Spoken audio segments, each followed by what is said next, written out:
Okay, next task is to create the create handler for our comments. So we'll go to our comments feature in the application folder and we'll create a new class and we'll just call this create. And inside here we're going to create a new class called command that's going to return or is going to use the iRequest interface, and we're going to pass it the result, and we're going to return inside our result the comment DTO. And we're going to need to receive two properties here. We're going to need the string for the body of the comment, and also what we need is the GUID of the activity ID, where the comment is going to be part of that activity's collection of comments. And let's also bring in mediator to make use of the iRequest, and we'll need to bring in application core as well, and we're good.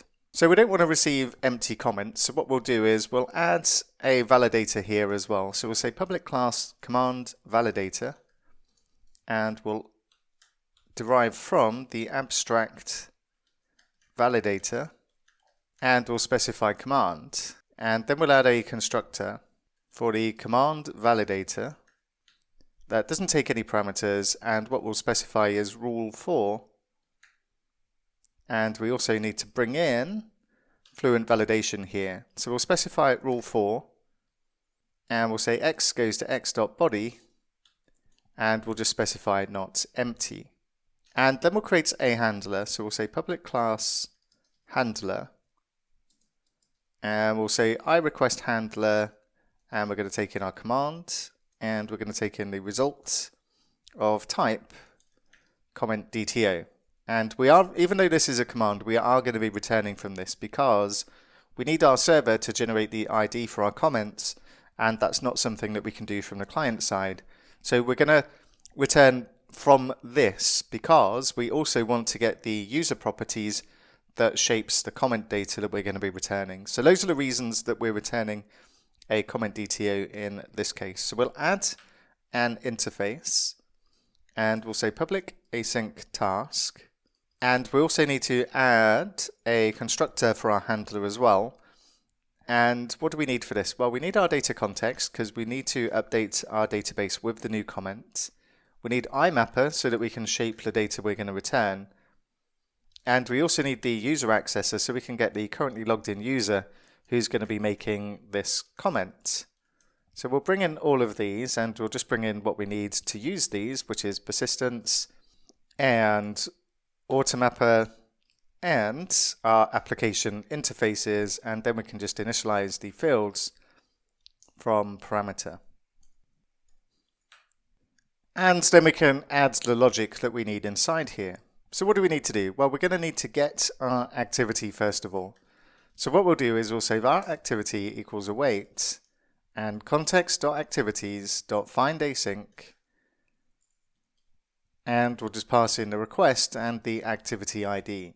And we're going to use our activity entity to add comments for that specific activity.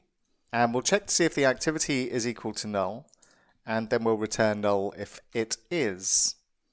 We also need to get our user. So we'll say var user equals await and context.users.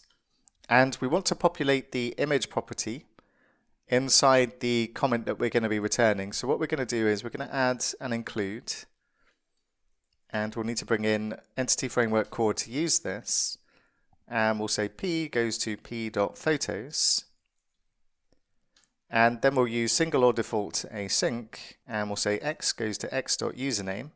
That's equal to the user accessor dot get username.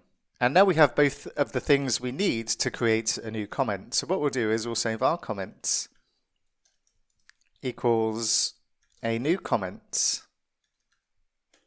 and we'll need to bring in domain to make use of this. And then we can just add the properties we need for the comment. So the author is going to be our user, the activity is going to be our activity, and the body is going to be the request.body.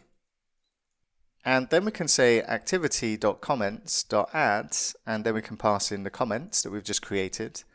And this is all going on in memory. We don't have an ID for our comment yet. And we won't get that until we actually save it into the database. So what we'll do is we'll say var success equals await and then context and save changes async greater than 0. And if success, then what we're going to return is our result of type comment DTO. And then we'll say success, and then we'll use our mapper, and we'll say mapper.map, and we want to go to our comments DTO, and we're going to pass in our comments. And if that's a failure, and if it's not success in other words, then we're going to return result and our comment DTO, and we're going to say failure, and we'll just say failed to add comment. So this takes care of our create handler. What we'll take a look at next is creating a list handler so that we can return a list of comments.